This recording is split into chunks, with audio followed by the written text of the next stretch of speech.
Good afternoon, Patriots, and welcome to the 85th audio file in the audiocast series known as the Q News Patriot. I am the Q News Patriot. My name is SGAnon. I sort of struggled to come up with a lead-in for this particular audio file.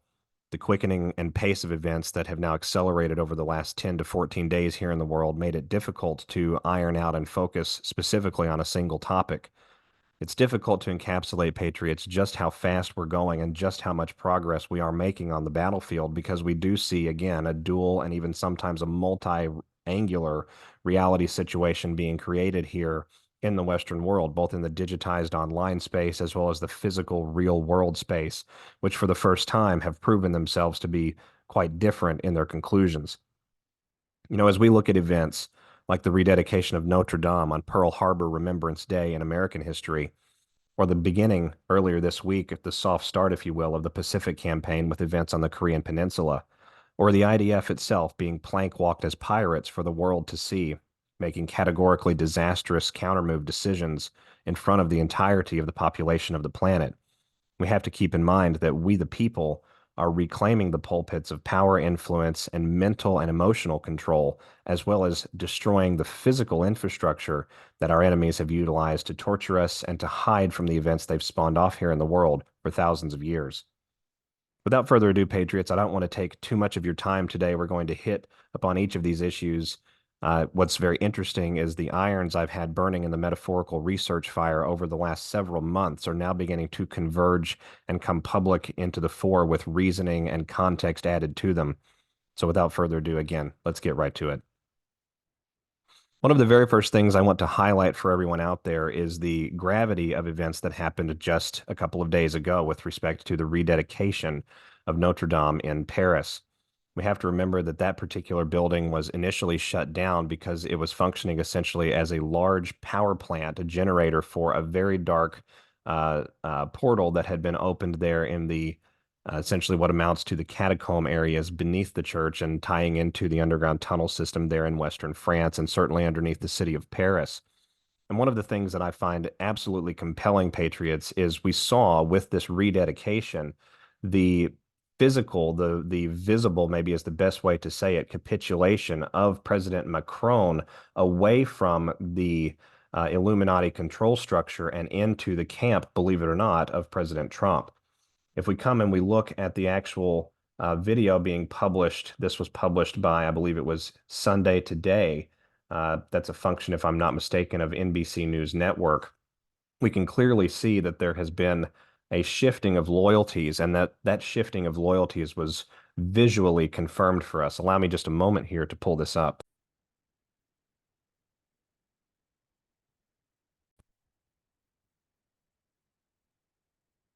Met in Paris with President-elect Donald Trump and Ukrainian President Volodymyr Zelenskyy ahead of the official reopening ceremony at Notre Dame. Now, if we notice here, we can see that the, the transvestite wife of Emmanuel Macron standing next to President Trump on this side, and we have this individual standing next to Joe Biden on this side, very separate and very much in the American deep state camp, right? That's the takeaway here from this frame.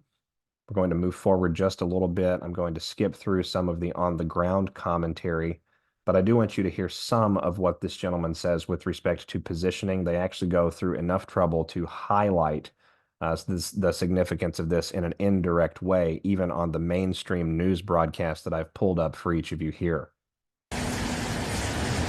Hey, good morning, Willie. This really was a major geopolitical moment with the cathedral as a backdrop to it all. A dramatic return for President-elect Trump to the global stage. President Macron inviting him here to Paris for the reopening of the cathedral. So in front of the cathedral, this is an important shot. We have the front again in the background, the sunburst here at the top. We have Macron separate from, again, the French first man right here. Ceremony. President Macron seating the incoming United States president between him and the French First Lady. On the other side of the French First Lady was the American First Lady, Jill Biden. But notably absent Joe Biden again. And we saw throughout this process, right, the narrative preparation, essentially, the pigmentation created for this sort of background alignment of interest between the Manchurian installation, Biden, and essentially helping Trump get back into office. And we know, Patriots, that configuration, that caricature was created and put forth primarily to begin to draw in those center leftists and those very liberal leftists who are not what we would consider, communist and anti-patriotism and anti-freedom.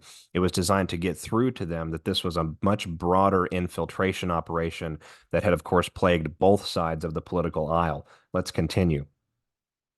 Photos from the ceremony showing the two exchanging conversations during the service. Now, notably, before the ceremony began at the palace of the French president.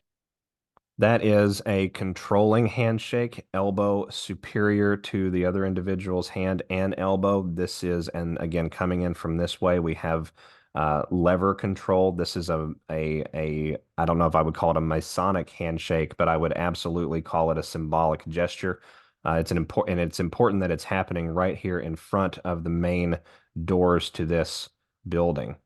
Macron had a one-on-one meeting with the incoming American. That elbow stays elevated the entire time. American president, which quickly. Allow me a moment, Patriots, for this particular engine to catch up. Our YouTube oligarchs sometimes dislike my usage of their content to prove the very point that they seek to subvert and conceal. Three-person meeting that included Ukrainian President Zelensky. So this is an important conversation here. Why are these two gentlemen meeting at the same time with President Trump very publicly in an overt fashion? These are questions that I have. Let's continue. Now, this all comes as just yesterday, current Defense Secretary Lloyd Austin announced an additional. Again, we have the handshake. We can't see it here, but the finger extended down the arm, same as in the handshake with Joe Biden in the Oval Office shortly after the presidential election. So again, a capitulation handshake being put forth here, the acceptance of that capitulation handshake from the other side. And of course, Zelenskyy is appropriately wearing the sigil of Moloch. $1 billion in U.S. aid to support Ukraine in its defenses against Russian military aggression. And it's amid this consternation. So we could continue looking at this particular video, Patriots. They talk a little bit more about the geopolitical implications, what to expect at the world stage. But I think we've seen enough to understand that much more happened with this meeting than we're being told. And one of the things that I've been able to flesh out in my own research, as well as a very interesting conversation I had with an unnamed individual that's heavily involved in the research of Western European affairs from the angle of those that may be captured by the Illuminati control syndicate. One of the conclusions that I'm beginning to put together here about this Notre Dame meeting that happened, again, just a couple of days ago, is the fact that this meeting constituted a turnover or a willingness, maybe is a better way to say it, a capitulation to President Trump and to the Western, what we would call patriotic military world, to turn over information that they have with respect to that same satanic control structure permeating itself through ultra high net worth pulpits, very influential celebrity pulpits, high finance pulpits, and royals. Now, I say this, and I understand that sounds just a little bit crazy, but we're going to go through some things that I've found out, again, which I've sort of utilized to corroborate some of this, as well as part of the detail of the conversation, the aforesaid conversation. Give me a moment here, though. I have to pull something up that's very important. This happened, again, just in the month of November 2024. Zelensky's purchase through the firm, let me see the firm's name here, Film Heritage Inc., co-owned by the Ukrainian First Lady, Zelensky's wife, Olena. They purchased an $88 million ski resort in the town of Courchevel in France. Now, Courchevel is wildly popular.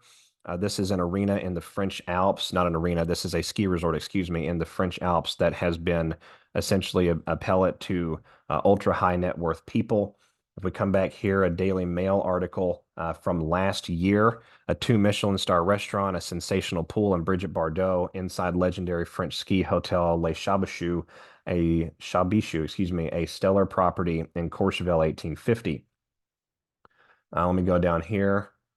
Oh, that's a lot of photos there. The establishment became a member of the the prestigious Relais and Chateau portfolio in 2012, and Lyon-based group Lavorel Hotels has been running the property since 2018. With its striking white facade, Les Chabichous is one of the most eye-catching hotels in the Courchevel town, and in this regard, it's up against decidedly stiff competition. Let me see here. The hotel has marble effect tiling in bathrooms, huge walk-in rain showers, jet black fittings, a kids club, not surprising there, as well as a floor spa, swimming pool, and others. If we come to another article, this published just a month before the publication of the information regarding Film Heritage's acquisition of this particular property.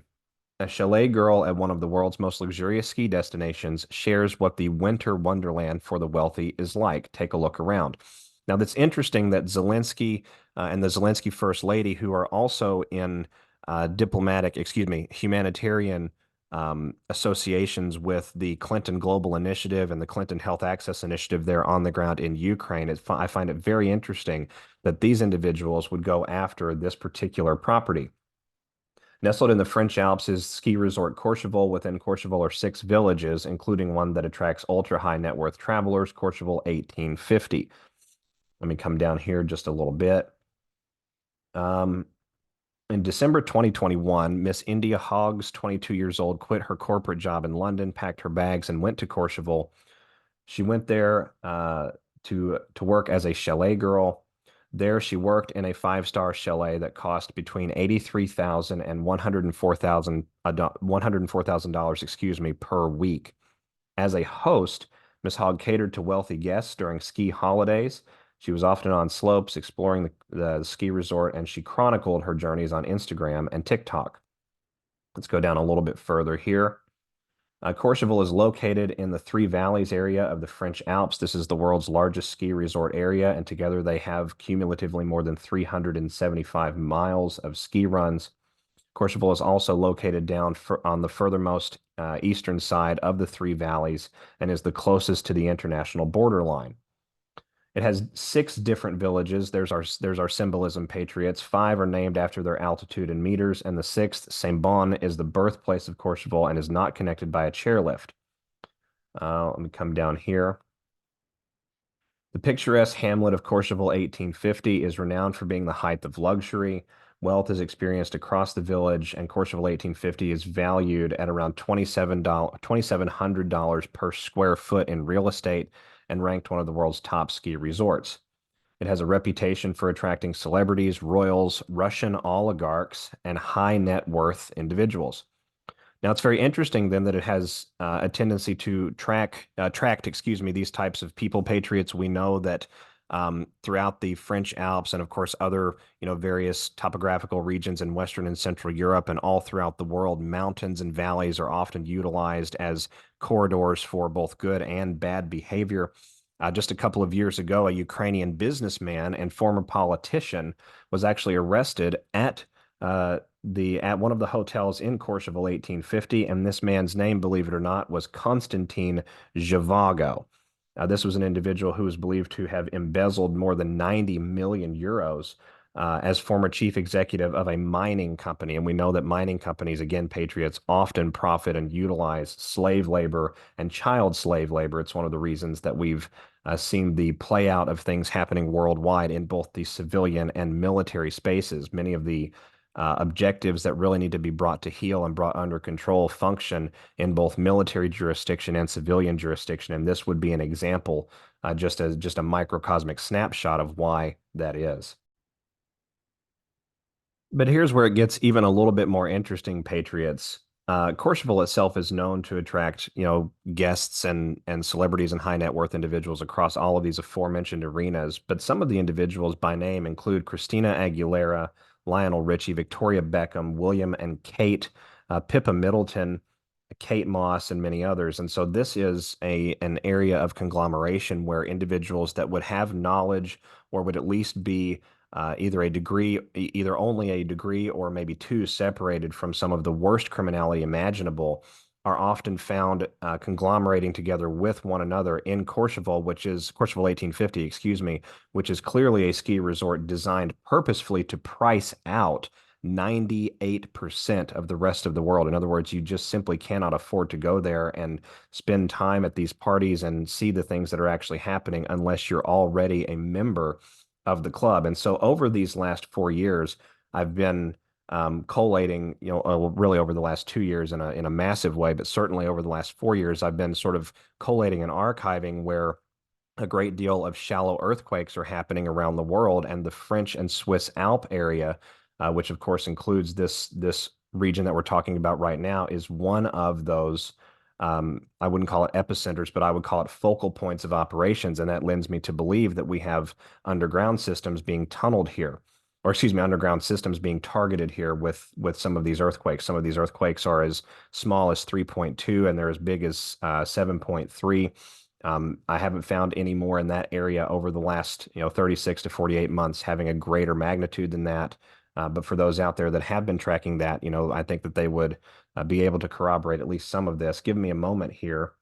I'm going to pull up essentially a rough map that I've been able to put together by cross-referencing for each of you just for visual impact. This is, again, over the last 36 months period of time. Earthquakes between magnitude 3.1 and magnitude 6.9 happening all throughout the French and Swiss Alps.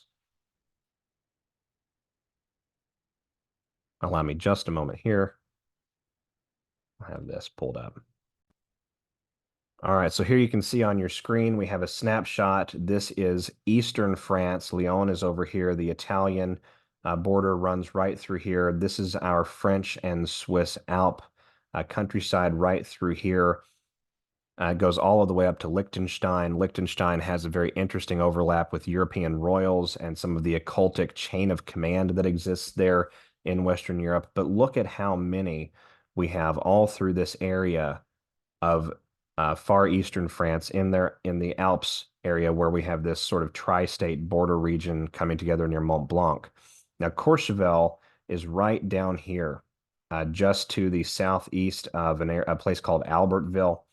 And by a little bit of extrapolation, Patriots, I've managed to put together what I believe to be a reasonable, but not conclusive, but a reasonable approximation of an underground system running all of the way from Geneva down through the French countryside and into northwestern Italy. And right here, as I've highlighted for each of you, this is our ski resort. This is our Courchevel area, right down in here. And this is the area that the Ukrainian regime purchased, again, just earlier this year.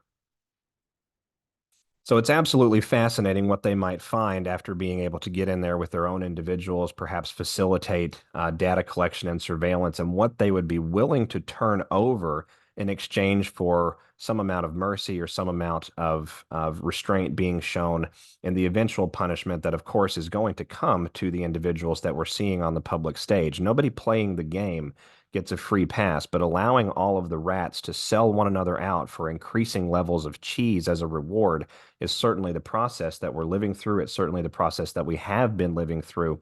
And it makes a great deal of sense to me, Patriots, that with the events happening, again, just a couple of days ago at Notre Dame, we're seeing exactly that being put in a more accelerated, albeit private fashion.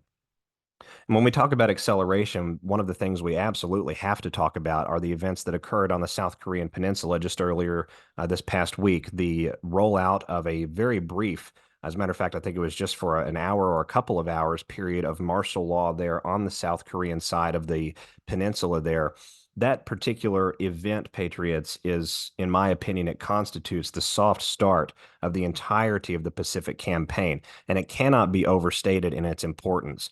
One of the things we have to remember with that is it is not physically possible, there's no mechanism for it, for the South Korean president to be the agent of authority that declares martial law. The South Korean president, by treaty and by all of the different diplomatic agreements and financial agreements that exist with Washington, D.C., is required to seek the permission of a U.S. military general in the event of martial law or declaration of any sort of wartime scenario. And it's also worth noting that in those events, all South Korean military capabilities fall immediately and directly under U.S. military command. Now, it's only been 8 weeks ago, Patriots, that we saw a special operations capable detachment from the U.S. Colorado Army National Guard running counter WMD exercises there in South Korea and throughout the South Korean countryside, no doubt in preparation for the event that we just saw happening earlier this week. And so, what is a benefit, or what are some of the benefits of proceeding in this fashion? Well, first of all, we have the ability under brief martial law conditions to trove every single byte of electronic data, BYTE, of electronic data circulating there on the Korean Peninsula. We have immediate access through military surveillance capabilities to very large companies like Samsung, mining companies that are headquartered there in Korea, as well as any servers that may be housed there on the Korean Peninsula, certainly on the south side of the Korean Peninsula, that have overlap with U.S. technology giants. And the one that comes to mind immediately is Google, because we know that Google under Eric Schmidt had secret servers in both South and North Korea designed to both manipulate the election landscape and the overall globalist agenda here at home vis-a-vis their control of technology and facilitation of international criminality, and also to function as a vector for the sale of U.S. national secrets to parties out there in the world, rogue parties as well as opposition governmental parties, that would endanger and expose all of the special operations and very highly advanced operations that were being undertaken by the Pentagon, not only in the field, but here at home as well. It's really difficult, actually, to describe just how much compromise came to U.S. national security as a result of that one singular connection. So we have to then look at the evidence that could be collected, and that is no doubt being collected by a combined military alliance as a result of this very brief period of martial law. And once you have it, once you've aggregated it, surveilled it, and captured it for your end, then you go about the process of digestion, analysis, re-strategizing through STRATCOM, and then deploying whatever appropriate response is needed. This is one of the reasons that I believe that we've officially witnessed, as a result of these events, the soft start, if you will, of the Pacific campaign. These events will no doubt lead to turn down in economic conditions in the Pacific Rim and in the Pacific region. They've already led to the resignation of multiple ministers from the South Korean government, many of whom, could be implicated in traitorous actions designed to disappoint the aims of their own people. You know, how many North Korean individuals involved in government, for example, function in essentially as the same fashion as those in charge of the armed services committees here in the U.S. Congress, or the intelligence committees, right? Designed purposefully to stonewall based on their position and based on their influence. And now we have essentially rolled through a period of time where a combined military apparatus, no doubt consisting at least of U.S. military forces and probably Japanese territorial protection forces and South Korean territorial protection forces, have access to all of the different exchanges, communications, potentially emails sent, and certainly hardcore financial evidence to show who was bribed, who was bought off, and how some of these things have been facilitated. You know, it is just an absolutely incredible time, Patriots, to be alive, and we should not be surprised at all that on the other side of this, we see the Middle Eastern situation beginning to go essentially postal with the toppling of the Assad government. Again, just a couple of days ago, as a matter of fact, the same day that we saw President Trump meeting with those individuals at Notre Dame in Paris, we saw the Assad government toppled by ISIS-backed and Syrian rebel-backed forces, many of whom function, on the payroll of Western intelligence communities. We need only go back to 2016, where President Trump, then candidate Trump, made the statement on the campaign trail that Barack Obama was the founder of ISIS and Hillary Clinton was, of course, the co-founder. We've seen press releases from mainstream media outlets just in the last 24 hours discussing Syria's new diversity jihadists, which seems itself like an oxymoron, but helps to paint the picture of who these individuals are actually working in league with. Almost immediately on the heels of that, we see the Mossad and IDF warlord communities begin essentially overt operations to both territory grab and also annihilate regional threats to their hegemony and their particular control structure, as well as tying off the loose ends by attacking the very outposts of the group that or of the groups, excuse me, that have aligned together under this commonality of this Western-backed flag. And they're now being essentially plank walked in front of the world. They're being forced into a situation where essentially everyone worldwide can see that this is no longer about self-preservation as it pertains to the Tel Aviv state, again, separate from the Jewish people there on the ground. This is no longer about self-determination and freedom. This is about territorial land grabbing. This is about reallocation of resources and control of certain antiquities, geographical territories that contain antiquities there on the ground in what amounts to essentially ancient Mesopotamia and ancient Assyria, as well as the removal of those actors that have been either on the payroll or in cooperative alignment or coalition alignment with those same individuals on the ground, ostensibly deceiving even their own people.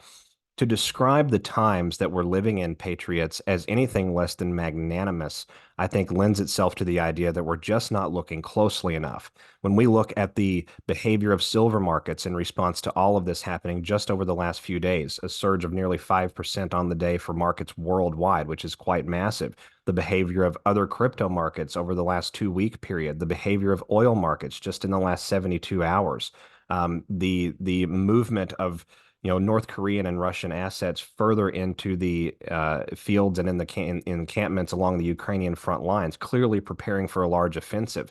The Belarusian president asking and insisting that President Putin station Oryeshnik hypersonic capable missile systems on Belarusian soil as a clear deterrent against color revolution scenarios like that, which we're seeing happening yet again in Tbilisi, Georgia, right there on the Russian border. I think we have to look at that, Patriots, to extract ourselves out to an 80,000-foot point of view and remember that this is serving a much greater end. And that greater end includes the salvation of our worldwide kids. It includes the making of a safer world, and certainly a world that is more in alignment with what God would expect and want, I think, of all of us here as we function as the agents of creation. Here upon the planet, we were given regency of this planet in the days of old. And personally, Patriots, nothing is more exciting to me than realizing that we are moving the needle forward in a way that is so powerfully effective that even some of the entrenched cornerstones of that deep state opponent that still remains are beginning to see the writing on the wall, turn themselves over to our cause, and capitulate. And should we desire any additional proof of how effective we've been and how far we've pushed the needle in this great awakening worldwide, Patriots, we need to look no further than a recent press release put out by the CME Group, this taken from the 5th of December, 2024, and it sort of encapsulates all of the different machinations that have been happening geopolitically, militarily, and in a business and finance civilian way over these last many months and really going into several years at this point. Taken from Chicago, launched from Chicago, the CME Group, the world's leading derivatives marketplace, announced on December 5th that it will launch, December 5th, 5 plus 12, 17, that it will launch a 1-ounce gold futures contract on January 13, 2025, pending regulatory review. Gold has always been a popular investment, but retail interest, in other words, Patriots, all of you, have surged in recent years as more market participants, all of you, look to diversify their portfolios. 1-ounce gold futures will broaden opportunities for a wider range of retail traders, providing even more flexibility to access the liquidity and efficiencies that our futures provide. Patriots, if that's not the writing on the wall for the ending of the old way and the beginning of the new, I don't know what is. I know our file today has been relatively brief. I don't want to keep each of you very long. It is so exciting to come to you at such a time as this and to realize publicly on its face that events we've been talking about for months and many of us years and even decades are finally beginning to coalesce, to come together, and to show themselves the evidence of our future direction. I hope each of you spend some time today breathing in the crisp, cool air of the United States or of the Western world, or no matter where you are, getting a fill deep into your lungs and remembering that you are alive, you are here, and you are chosen for such a time as this. I'll be back with all of you again very soon, Patriots. God bless each of you. Stay safe. This is SGAnon. Thanks. Bye-bye.